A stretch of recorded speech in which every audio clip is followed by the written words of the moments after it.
अच्छी सोच वाणी में ओज, वक्ता की पहचान, समय सूचकता, प्रसन्न भाव, कथन कला के प्राण।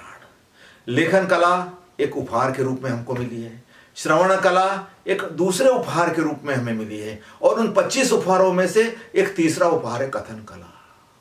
कैसा होना चाहिए वक्ता? सलाह मशवरा ज्ञान आधार में विज्ञान, जनमत का ध्यान श्रेष्ठ वक्ता की पहचान।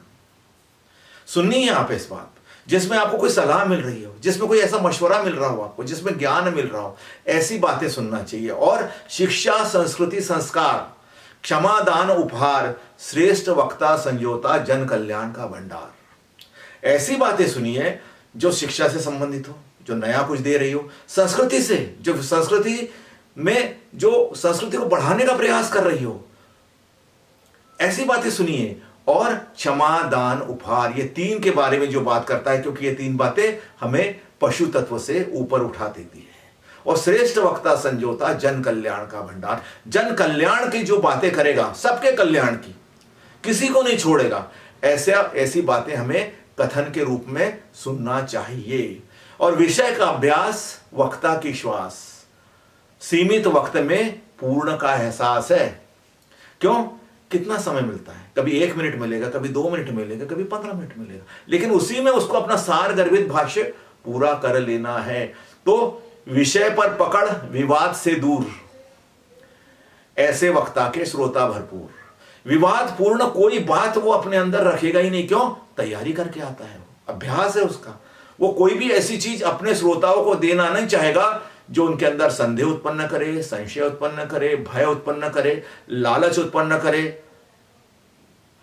बिल्कुल नहीं देगा वो, विवाद से दूर रहेगा वो, किसी के मन में कोई शंका ना हो। बल्कि वक्ता तो ऐसा होना चाहिए जो आपकी शंका को दूर करे। वक्ता एक प्रकार का मानसिक डॉक्टर ही होता है, वो आपके मनस को साफ करता है।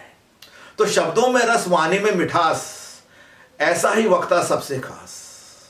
तो जिसको शब्दों में रस हो, हमने कहा ना, हम जो सुनते हैं रसीली भाषा ही सुनते, कटुता हमें पसंद नहीं है, खाने में भी नहीं और सुनने में भी।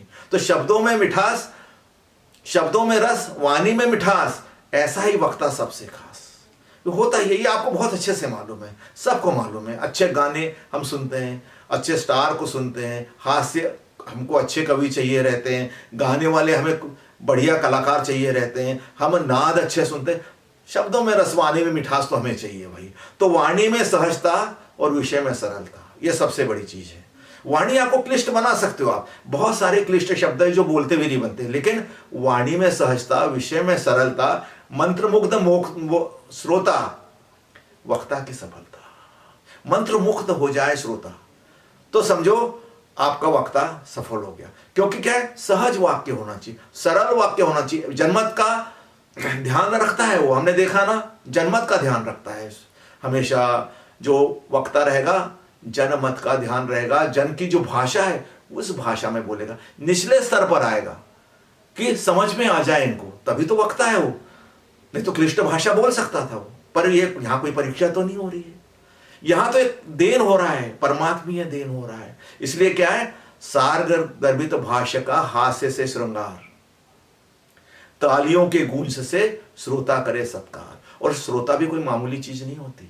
जब वो देखता है ना कि बहुत बढ़िया श्रृंगार किया है इस आदमी ने, काय के सार गर्भित भाष्य का, तो अपने आप तालियां बजना शुरू हो जाती। बजवाना नहीं पड़ता, बजवाना नहीं पड़ता किसी नारे के साथ में, वो अपने आप बजती है। और जब ये अपने आप बजती है तब हम कहते हैं अच्छी सोच, वाणी में ओज, वक्ता की पहचान, समय सूचकता, प्रसन्न भाव, कथन कला के प्राण।